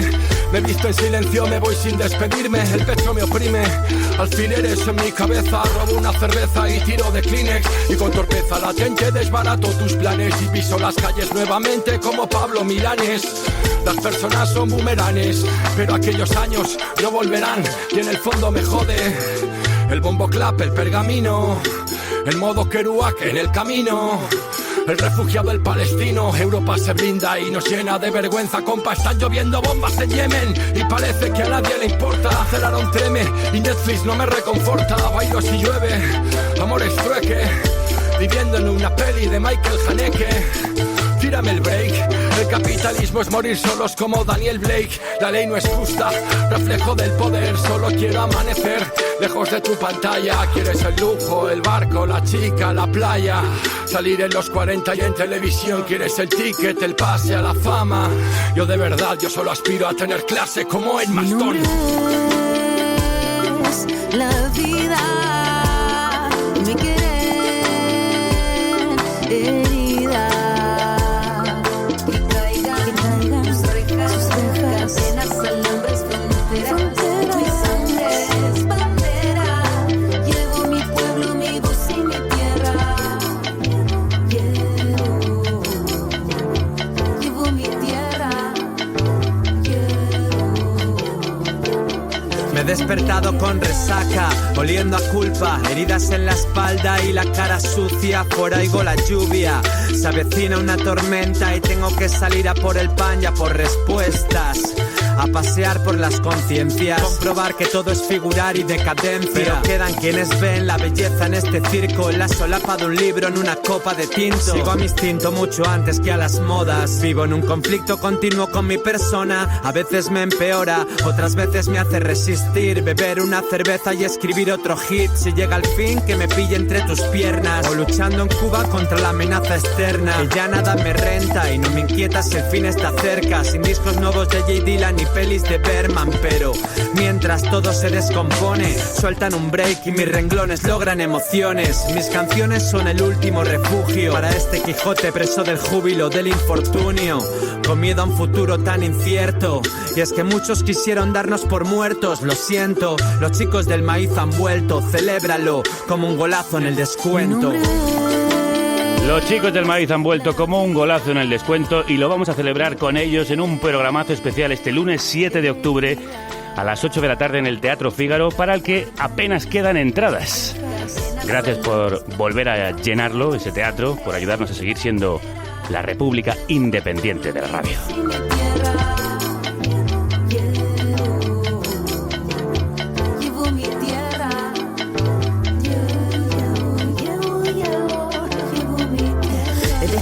Con más preguntas que respuestas, cómo la cabeza puede caminar sin piernas. Ya no bastan las canciones con conciencia, ni los libros calman esta profunda pena. Llevo la impaciencia del niño buscando cruzar fronteras, frente a la locura de cárceles en Texas, donde quedaron consignas que cantaban fuerza, puño de libertad, parecen frases muertas. Fascismo en alza, humanidad de baja, Mediterráneo lloras y las murallas se anclan, pero la esperanza no se tranza, avanza. Arriba vida, que la justicia nos alcanza. Mi nombre es la vida, me quieren herida, que caigan sus rejas, cadenas, alambres, fronteras. Mi sangre es bandera, llevo mi pueblo, mi voz y mi tierra. Llevo mi tierra.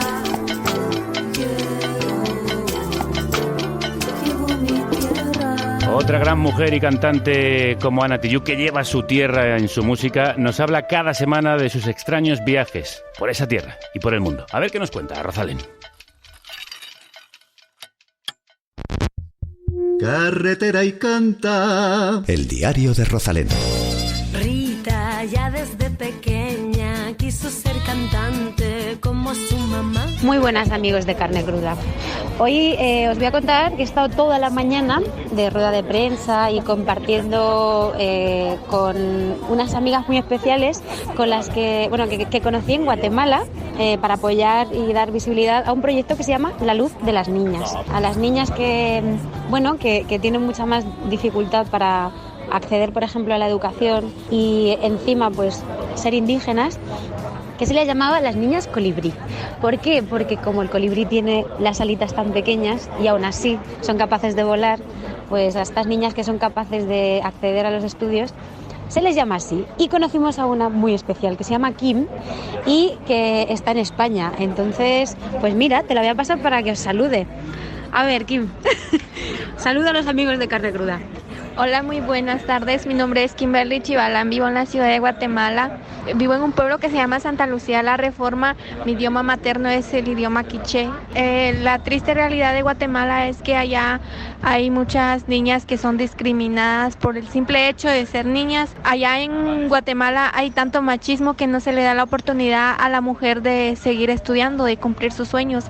Y también, pues, yo a la edad de 12 años tuve que dejar mis estudios para salir a trabajar. Luego, a los 17 años, yo seguí estudiando. Mi motor para seguir adelante son mi familia, porque mi abuela, ella no tuvo la oportunidad de estudiar y lo que me motiva es seguir estudiando para yo poder enseñarle a ella, a mi abuelita y también a mis amigas y mis compañeras, las que no tienen oportunidad de seguir estudiando. Y luego te voy a presentar a otra mujer muy especial, muy preciosa, que se llama Sofía y que ella pues estaba trabajando directamente allí en Entre Culturas con Fe y Alegría y os va también a pegar un saludito.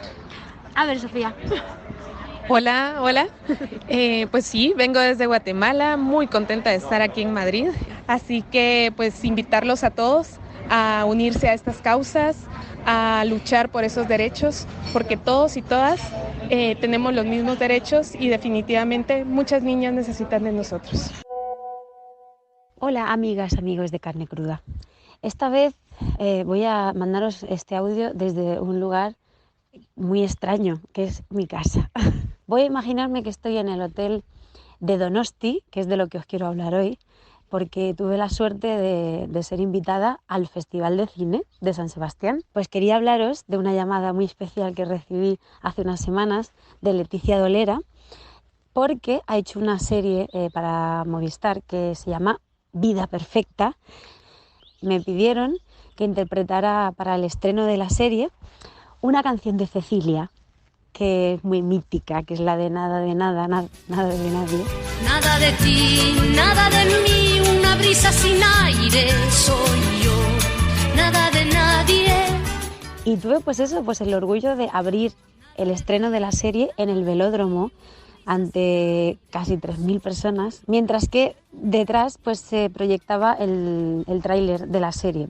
Encima pues me ha hecho mucha ilusión que me propusieran ser Cecilia por un día, porque desde el principio, desde que hago canciones, hay mucha gente que me compara con ella, y eso es uno de los halagos más bonitos que siempre he recibido, porque para mí ella, bueno, fue una pena tremenda que muriera tan joven, porque tenía pinta de que sería de las cantautoras que ahora serían de las poquísimas mujeres que llamasen la atención. Y nada, pues al día siguiente encima me fui a compartir el día con Joan Manuel Serrat, fíjate tú, porque eso también os contaré más adelante, algo muy bonito que estoy compartiendo, pues con, fíjate, uno de los maestrísimos de la historia de la música española.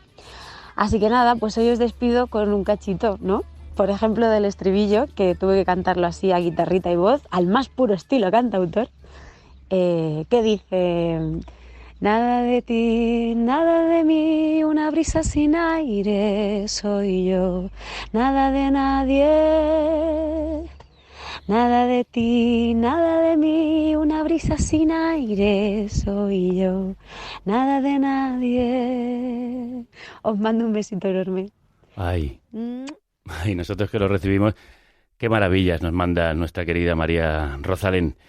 Qué buena forma de continuar este extraño y largo viaje que termina con nuestras viajeras en bicicleta.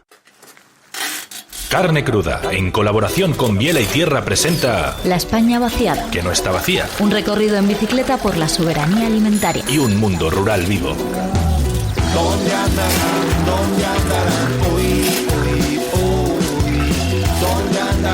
¿Dónde andarán hoy? ¿Dónde andarán hoy Ana Santidrián y Edurne Caballero? Recorriendo esta España nuestra que parecía vacía, pero no. Como cuentan en Biela y Tierra, que tiene web, redes sociales, podcast y ahora sección en Carne Cruda. En su bici partieron hacia un viaje espacial. Ahí van, en sus bicis hacia un viaje espacial. Vamos a ver por dónde andan y a dónde nos llevan hoy. Edurne, Ana, crudos días. Crudos días. ¿Cómo estáis? Pues de maravilla, encantada sobre nuestras bicicletas. Nosotros también, subidos como paquetes. ¿Hacia dónde nos lleváis hoy? Pues hoy nos vamos a Lesiñena, en la estepa monegrina, en la provincia de Zaragoza. Vamos hacia allá. ¿Qué encontraremos por el camino? Pues mira, venimos del norte de la provincia de Huesca, donde hemos estado pedaleando por los Pirineos y por la Sierra de Guara, preciosísima para quien no la conozca. Fuimos dejando atrás así picos, cordilleras, para adentraros en la Hoya de Huesca, que es algo así como mucho más de seco, ¿no? Que nos acerca hacia la estepa monegrina. Y es que la verdad que pedalear por esas carreteras e ir transitando los territorios con la bicicleta es un regalazo. No nos cansamos de recomendar a todo el mundo que cojáis vuestras bicis y a rodar. Sí, pero también os cansaréis, ¿no?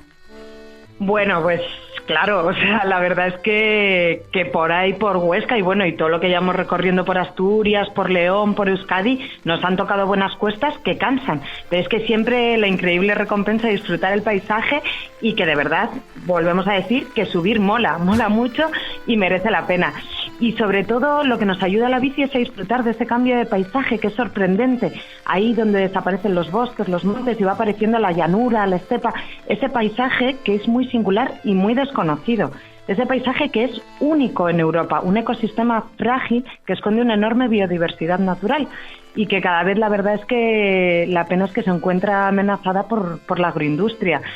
Vimos también durante nuestro recorrido que están creciendo muchas fábricas de cerdos, muchas explotaciones intensivas de animales que están hacinados miles y miles.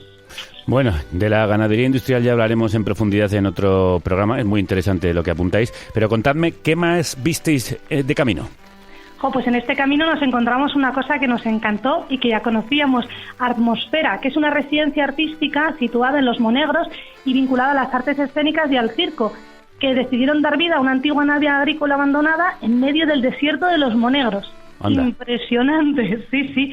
Y es fantástico encontrar proyectos que se lanzan a dar una nueva vida a los territorios rurales, y de esos hay un montón. Y bueno, luego ya, después de saludarnos, nos subimos en nuestras bicis y nos dirigimos hacia Leciñena, una zona eminentemente cerealista. ¿Por qué allí, a Leciñena? ¿Qué hay?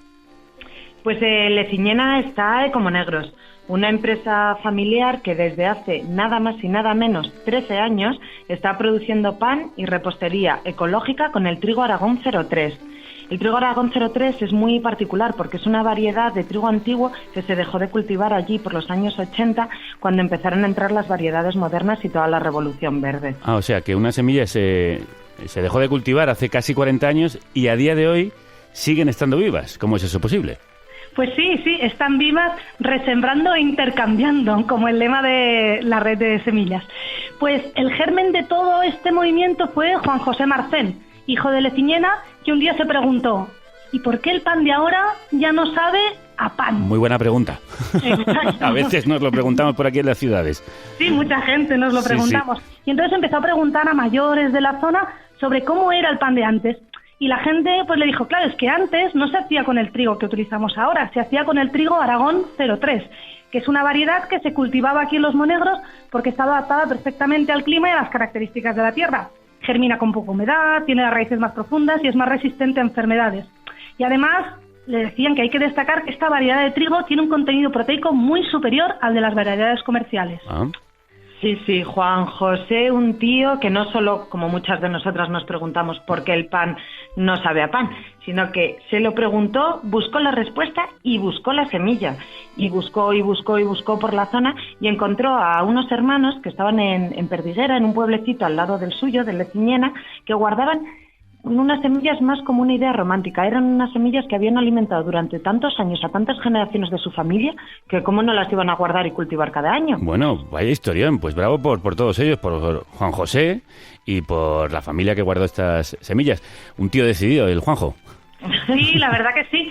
Y de esta manera, con esta historia, fue como ahora el Aragón 03 vuelve a cultivarse. Y claro, pasó el tiempo y por desgracia Juan José falleció y amigos y familiares no quisieron que todo ese trabajazo se quedara en nada. Y la fuerza de sus sobrinas, Ana y Laura Marcén, decidieron coger el relevo y propusieron a sus familias continuar con la labor del tío. Y el trabajo, la verdad que no ha sido nada fácil.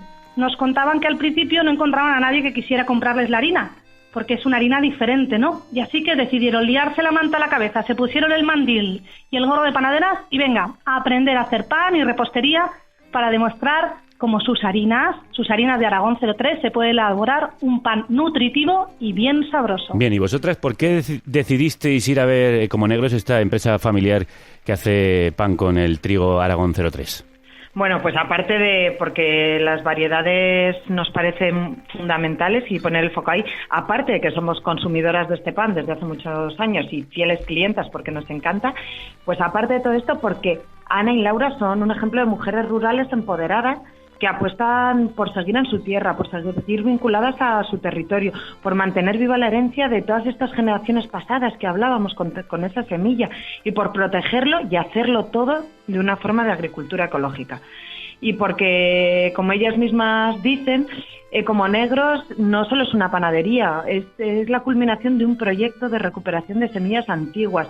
Es un proyecto para sensibilizar y concienciar sobre la importancia de cuidarnos a través de nuestra alimentación y de cuidar con ello también y proteger nuestro medio ambiente. Y cómo no íbamos a ir a verlas y conocerlas en persona. Hombre, pues vamos a hacerlo aquí desde estos micrófonos. Vamos a conocerlas, claro. Edurne, preséntanoslas.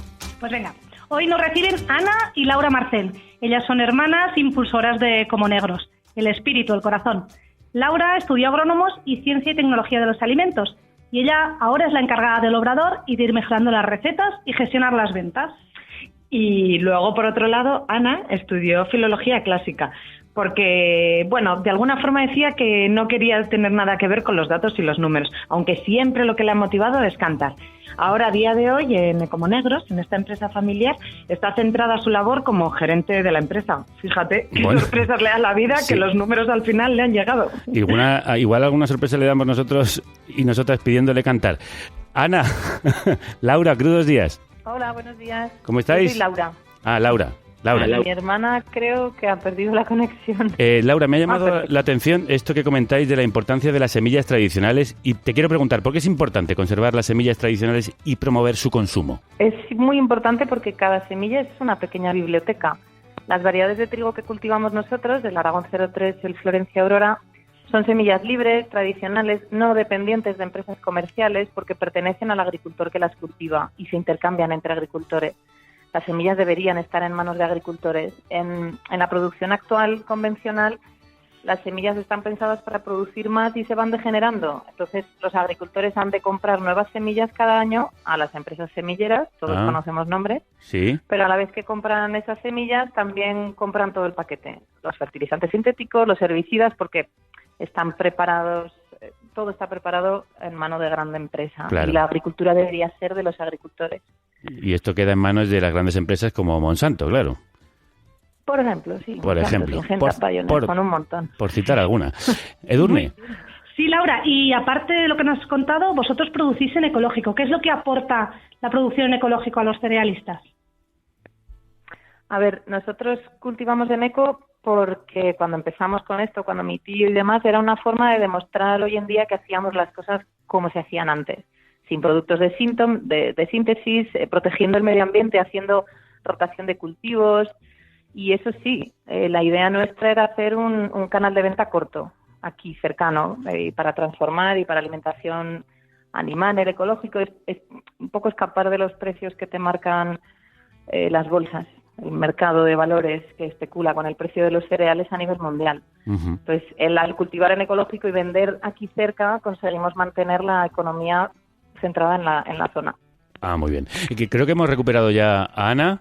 Ana, sí, crudos días, ¿cómo estás? Sí. Aquí estoy. Oye, emocionada, que estas mujeres me emocionan siempre. Bueno, también nos estáis emocionando a nosotras. Nos habéis hablado del trigo, pero vuestro pan, ¿qué tiene de especial? Laura, Ana. Bueno, nuestra harina... Bueno, ¿quién dice? ¿Tú? Tú, dilo. Tú, no, venga, tú, no, venga, cuelga tú. Venga, Laura. A ver, nuestra harina está molida en piedra. Y moler en piedra hace que conserve todas las propiedades, todo el salvado y la parte más importante que es el germen. Es lo que da la vitalidad, es lo que va a dar la planta, es lo que tiene todos los principios activos, los aceites esenciales, la chicha, vamos. Vaya. Y sin embargo, en los molinos industriales ya no se muele así, desde hace más de un siglo, no se conserva el germen. La harina la refinan y luego, si quieres, le añaden el salvado, y a eso llaman harina integral. Nosotros no consideramos que es lo mismo una cosa que otra. Es como si al aceite de oliva normal le pudieras añadir algo y poder llamarlo virgen extra. Sí. ¿Verdad que no es lo mismo? No es lo Vale, mismo. y de la oliva se puede sacar varias categorías. Pues con la harina pasa igual. Entonces, esta es una harina que es de índice glucémico más bajo, que el pan está más digerible, o sea, te sienta mejor. Y además, como tiene tan buen sabor el Aragón 03 y tiene tanta proteína, pues es mucho mejor para tu dieta. Claro, aquí ya estamos salivando. ¿Y cómo es ese pan, Ana? Pues riquísimo. Es un pan que sacia mucho, que tiene mucho sabor, que sacia y luego conserva el índice glucémico, como ha dicho mi hermana, durante más tiempo. Entonces, para los diabéticos, por ejemplo, es ideal, y para la gente que quiere cuidarse, le sienta mucho mejor en el estómago, etcétera. O sea, es nutritivamente y organolépticamente y de todas las formas es buenísimo. Uh-huh. Creo que Ana Santidrián tiene algo que preguntaros. Sí, porque cuando estuvimos con vosotras nos contasteis que al principio os decían como esa gente rara que hace pan raro, ¿no? Que los inicios para Como Negros no fueron fáciles. Hasta mi abuela nos dijo, pero ¿cómo vais a vender pan negro de la guerra? ¿Quién va a comprar eso? ¿Y cómo conseguiste a la gente adecuada? Hemos conseguido encontrar a la gente adecuada porque sabíamos que la gente, si la probaba y lo conocía, al final les gustaría la diferencia. Es difícil porque a nivel comercial no es un pan esponjoso, crujiente y para untar huevos fritos, pero en el caso de tostadas de desayuno, en lo bien que te sienta, lo lleno que estás toda la mañana, acaba llenándote más por dentro que por fuera. A ver, sabemos que no son bonitos, pero son muy ricos. Porque es un pan negro, entonces. Es un pan integral muy denso, porque las características de nuestro trigo es que tiene mucho sabor, pero tiene muy poca fuerza. Entonces no es un pan muy denso, tipo a los alemanes, sí, tipo de estos panes así. En eso estaba pensando, sí. Claro, entonces hemos creado una demanda de un producto que no era demandado. Porque la gente, en el momento que abrimos hace 13 años, lo que querían era baguettes tiernas. Claro. Y nosotros les ofrecíamos un pan denso y pesado. ¿Y cómo las habéis convencido a estas personas? Pues eso, haciendo que lo probaran con talleres, con charlas. Hemos ido a todos sitios. Hemos dado talleres para 3.000 personas. Hemos hecho que visiten nuestra panadería. La semana que viene, por ejemplo, hacemos un evento para que vean todo nuestro obrador y nosotros somos transparentes. La gente ve lo que hacemos, lo puede ver perfectamente y así se conciencia de que, vale, están haciendo esto de forma como a mí me gustaría. Uh-huh. Un trabajo que es muy duro, el de panadera, muy sacrificado, porque tenéis que trabajar por la noche para tener el pan listo por la mañana, Ana. Bueno, así fue al principio. Cuando trabajábamos nosotros 5, mis padres, mis hermanos y yo, pues trabajábamos 5 y sobrábamos 4, pero conforme éramos una ONG, pero conforme fuimos creciendo y contratamos gente, nos dimos cuenta de que había otras necesidades y que la gente tenía un horario y quería cobrar a fin de mes. Que está bien eso, porque que está muy bien, aparte de pan algo hay que comer. Exactamente, y nosotros dijimos, bueno, pues nosotros también queremos un horario y queremos un sueldo, así que, y más, al tener a mi hija, a Luna, pues ahí vi que era necesario una reinvención. Así que nosotros no trabajamos de noche, trabajamos de día, no trabajamos los domingos, cerramos los lunes, tenemos vacaciones en agosto y bueno, es arriesgado lo que hemos hecho, pero que nuestros trabajadores vayan contentos hace que el pan se haga con otra energía. Ya te digo, y sabe más rico y más sabroso. Pues me encanta lo que habéis contado, me parece una decisión muy valiente y me alegro muchísimo de que esté teniendo éxito. Edurne. Muchísimas gracias. La verdad que para nosotras fue uno de los motivos que nos llevó a poner Como Negros en nuestra lista de iniciativas, aparte porque nos encanta su pan, porque nos encanta su filosofía, la manera como lo transmiten y lo valientes que son, ¿no?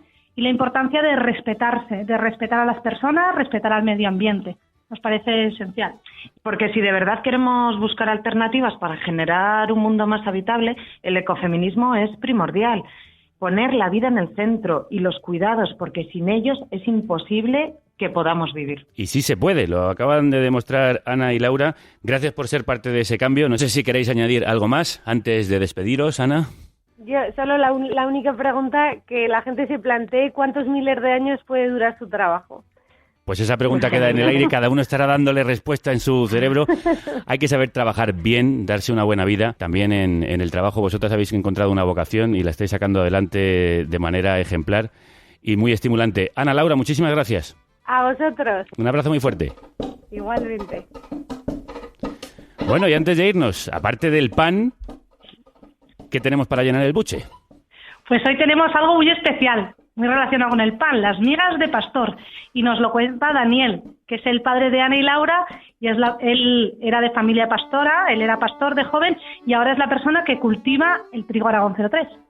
Soy Daniel, de Leciñena, agricultor, y uno de los platos típicos de aquí de Leciñena han sido las migas. Como se les conocía antes, las migas de pastor. Yo recuerdo desde que tenía 2 o 3 años de ver al pastor haciendo las migas por la mañana para salir ya de casa. Salían ya de noche de casa después de comerse las migas, era el desayuno. Los ingredientes que empleaban eran el pan, aceite, un poco de patata, sebo, porque era lo que era una manera de ahorrar y darle un poco de sabor.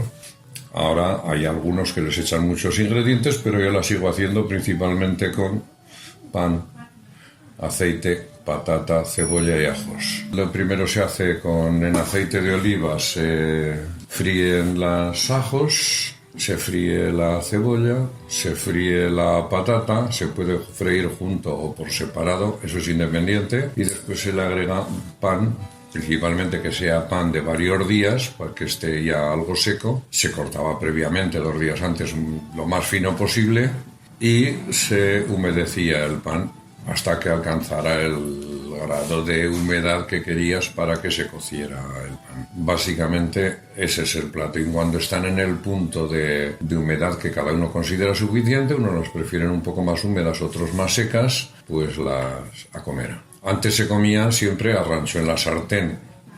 Ahora eso se ha perdido, pero siempre se comían directamente de la sartén. Lo principal de las migas es comerlas calientes. O sea, es un producto que frío y ya no es lo mismo. Ay, estoy salivando, creo que estamos todos salivando aquí en la carnicería. Ana Edurne, muchísimas gracias por este nuevo Biela y Tierra, que ha sido fantástico y que además ha tenido este colofón tan sabroso. Creo que nos despedimos con alimento también para los oídos, con una canción. ¿Qué va a ser? Pues nos vamos a ir con un temazo, con una canción de panaderas, que las panaderas es un ritmo tradicional castellano, como tantos otros que se utilizaba para amenizar las horas de labranza, los trabajos duros del campo. Eso que era como un quejido a la vida, un soltar todo lo que tienes dentro, un canto para compartir alegrías y pesares y que así la faena fuese más llevadera. Qué bien. ¿Y quién firma esta panadera? Pues esta la firma Ana Ros y María Pitier, que es Las Panaderas diciendo tu madre. Pues queridas mías, nos vemos en el siguiente viaje. Un abrazo fuerte. Abrazos. Un abrazo.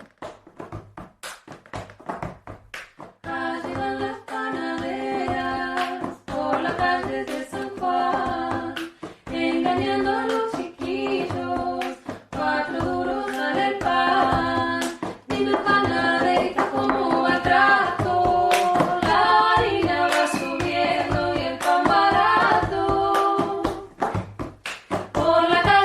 pongo Tolé, 400 pocos más.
mío del alma, como no vienes a cumplir la palabra, que edad la tienes, que edad la tienes, que edad la tienes, amor mío del alma, como no vienes, que edad la tienes, que edad la tienes, amor mío del alma, como no vienes.